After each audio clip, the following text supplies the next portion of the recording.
Então, nós estamos numa área de negociação para o Bitcoin, né, que eu considero a área mais bullish da parada, que é exatamente essa área aqui que vem aqui, ó.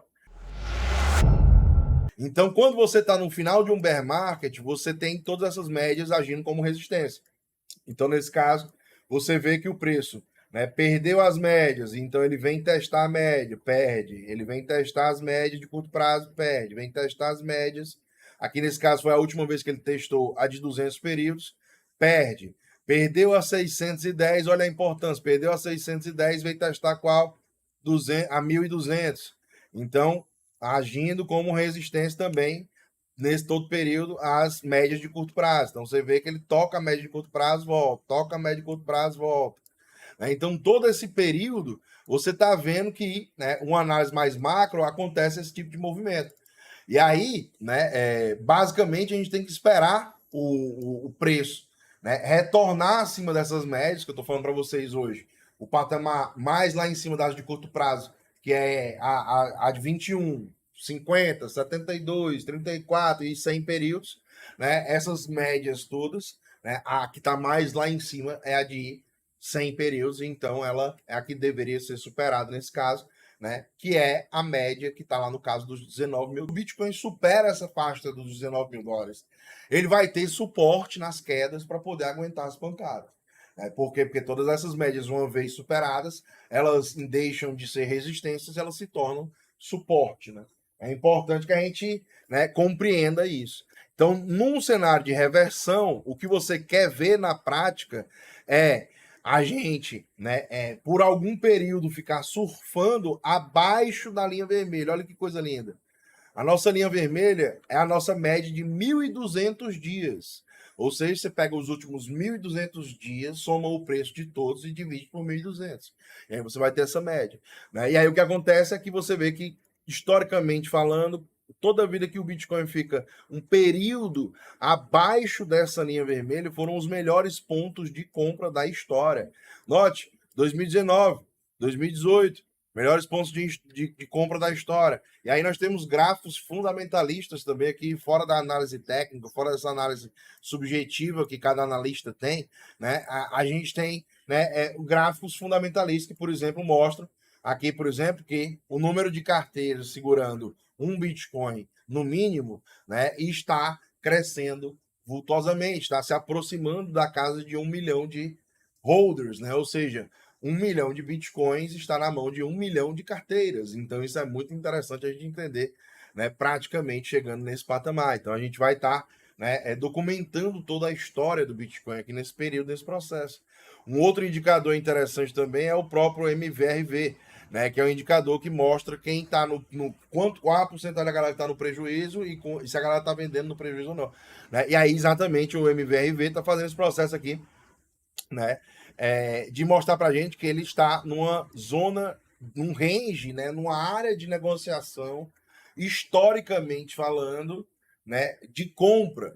Então, quando o Bitcoin chegou nessa zona do MVRV, nesse gráfico analisado pela Glassnode, né, a gente tem essa zona de compra. Quando foi que ele chegou lá? 2015, 2016, né, ele estava lá pairando nessa região. Aí chegamos lá em 2019 novamente, 2018, final de 2018, dezembro ali de 2018 para começo de 2019. Note, dezembro de 2018 para começo de 2019, nós estamos no final de 2022 e chegando ao início de 2023. Então esse tipo de movimento, caracterizado também por essa área onde que o MVRV está posicionado agora no mercado, né, que a gente está vendo agora também, ele está nesse range, nessa área onde que você, teoricamente, teria que estar fazendo as suas compras parciais. Então, nós estamos numa área de negociação para o Bitcoin, né, que eu considero a área mais bullish da parada, que é exatamente essa área aqui que vem aqui, ó, essa área abaixo da nossa linha vermelha. Então, tudo que o Bitcoin fizer abaixo da linha vermelha, pessoal, no futuro, as pessoas vão ver isso como oportunidade mais uma vez. É difícil enxergar isso no curto prazo? É, bro. É muito difícil. as coisas são duras, mano. O mercado é louco, é insano. Tu pensa que ele tá recuperando e ele faz aquele movimento contra. Só que a gente sabe que, ao mesmo tempo, né, você tem essas ferramentas para poder fazer a sua análise e corroborar com o seu sentido de acreditar se o preço está barato ou se o preço está caro.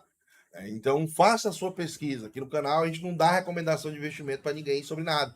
A gente fala para você que, às vezes, é um momento melhor do que o que a gente já teve no passado. Então, eu estou fazendo isso. Eu não quero recomendar ninguém a fazer nada. Você sabe que a gente tem aquele movimento da massa, né? Mas é exatamente isso daqui que acontece, entendeu? Dior, tá ligado? Dior, para quem não sabe, aqui no mercado cripto, essa sigla DYOR, né? Significa exatamente do your own research. Faça a sua própria pesquisa. Né? Então é muito interessante que vocês também tenham autonomia para fazer isso, tá ligado? Nada adianta você ficar todo dia procurando a opinião de A ou B para poder você consolidar somente a sua tese. Você tem que ter autonomia para isso. Você tem que saber onde pesquisar, saber onde procurar, né? E não apenas ficar procurando influência na internet, ou então, por exemplo, qualquer outra coisa para poder ficar, né, identificando pontos. Né? Ah, aqui é uma entrada, aqui é uma saída, aqui é não sei o que, aqui é isso, aqui é aquilo. Não, você tem que ter a sua capacidade de analisar friamente, interpretar e entender. Vale ou não vale a pena eu estar me expondo a isso, aqui, agora, nesse momento, ou as outras alternativas que existem. Então, eu, particularmente, acho que a gente está num momento bom. Eu estou fazendo isso. Estou acumulando nesse movimento atual. Ok? E eu estou dizendo para vocês que cada um faz o que quer aí. Cada um mergulha na pica que quer, né? Mas eu tenho um, porra,